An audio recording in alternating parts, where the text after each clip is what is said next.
Hindi dictation गति 80 शब्द प्रति मिनट। भारत और भावनात्मक एकता। सदियों से भारतीय जनमानस का लोलक यानी पेंडुलम अलगाववाद तथा एकत्व के बीच तोलायमान रहा है।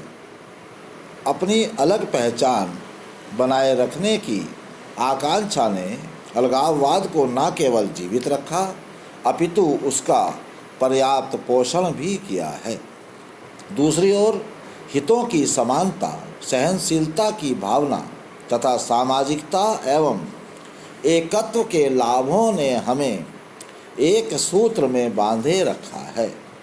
एकता की असीमित शक्ति को पहचानते हुए अनेक महापुरुषों ने मनुष्य और मनुष्य के बीच की दूरी को समाप्त करने का प्रयास किया है। व्यक्तिगत अहंकार, स्वार्थ के टकराव तथा ईर्ष्या ने अलगाववाद की प्रवृत्ति को प्रोत्साहन दिया है।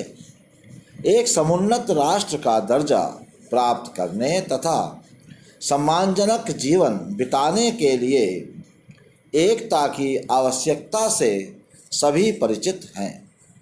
इस संबंध में किए गए प्रयासों तथा एकता में बाधा उत्पन्न करने वाले मुद्दों, तत्वों अथवा घटकों पर हमें विचार करना है।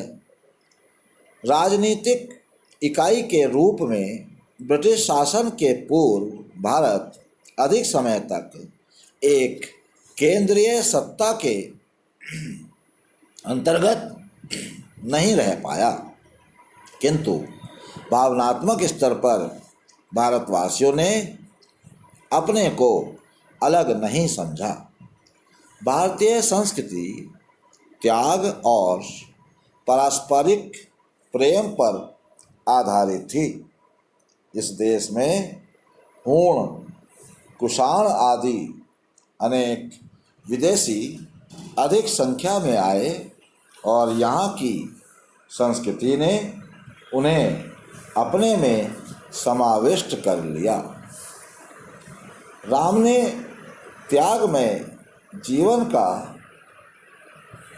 आदर्श प्रस्तुत किया, कृष्ण ने निष्काम कर्म पर बल दिया, बुद्ध ने अहिंसा और प्रेम का पाठ पढ़ाया, शंकराचार्य के अद्वैतवाद ने एकता के सिद्धांत को दृढ़ता प्रदान की।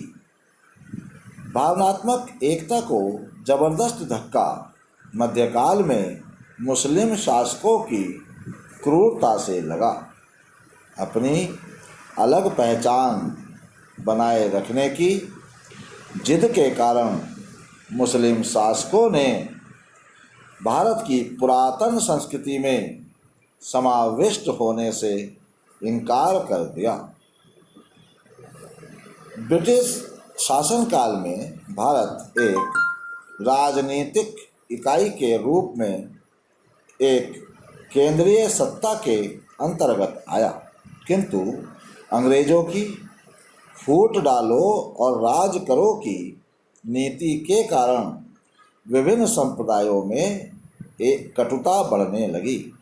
जो जो आज़ादी की लड़ाई ने जोर पकड़ा, त्यों त्यों धर्म के नाम पर अलगाववाद भी पनपता गया।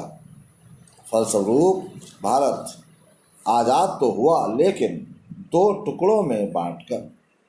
इसी के साथ परस्पर अविश्वास की जमीन पर सांप्रदायिकता ने अपनी जड़ें जमा लीं। सांप्रदायिकता की भावना आज देश में भावनात्मक एकता के लिए सबसे बड़ा खतरा है। 20वीं सदी में देश की भावनात्मक एकता के लिए सबसे बड़ा काम महात्मा गांधी ने किया। वस्तुतः इसी के चलते उन्हें महात्मा कहना उचित होगा, क्योंकि देश को स्वाधीनता तो यहाँ के निवासियों के भावनात्मक रूप से एक हो जाने के कारण मिली। तो आज के लिए बस इतना ही। धन्यवाद।